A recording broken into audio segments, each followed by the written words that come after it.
আজি চাওক অসম চৰকাৰ আৰু বিটিচি চৰকাৰ দুইখনৰ এখন সমন্বয় বৈঠকত আমি উপস্থিত থাকিলোঁ আৰু বিটিচি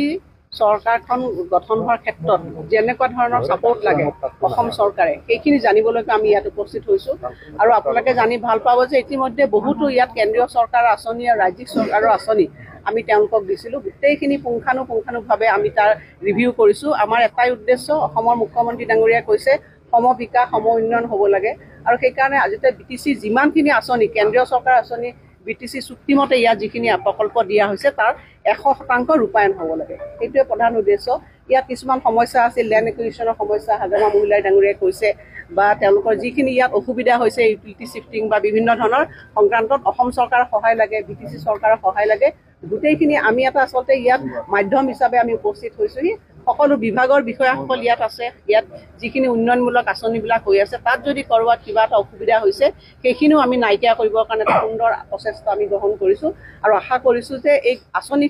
আঁচনিবিলাক যদি সম্পূৰ্ণভাৱে ৰূপায়ণ হৈ উঠে বিটিচিয়ে এখন সৰ্বাংগ সুন্দৰ বিটিচি হ'ব আমি নিশ্চিত আৰু বিত্তীয় অৱস্থাৰ কথা কৈছে যে অসম চৰকাৰে আপোনালোকে চাওক যে অসমৰ মুখ্যমন্ত্ৰী ডাঙৰীয়াই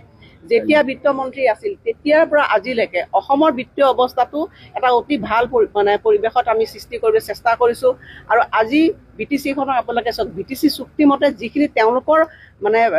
পুঁজি পোৱাৰ যোগ্যতা আছে আমি যিখিনি বাজেট দিছোঁ তাৰ পৰা আমি অতিৰিক্ত বাজেট আমি বিটিচিক দিছোঁ আমি আগৰ নিচিনাকৈ বিটিচি উন্নয়নত কোনো হেঙা নাই আগতে কি হৈছিলে বিটিচিক বিত্তীয় ক্ষমতা কি তেওঁলোকক বান্ধি থোৱা হৈছিল কিন্তু আজি আমি কি কৰিছোঁ তেওঁলোকে পাব লগা পুঁজিখিনি দুটা ইনষ্টলমেণ্টত তাৰমানে 100% তেওঁলোকে ইকনমিক ফ্ৰীডম পাইছে আৰু তেওঁলোকৰ নিজা পুঁজি আহৰণ কৰিবৰ কাৰণে হাজৰা মহিলাই ডাঙৰীয়াই চিন্তা কৰিছে সকলোকে ভাল কথা যে বিটিচি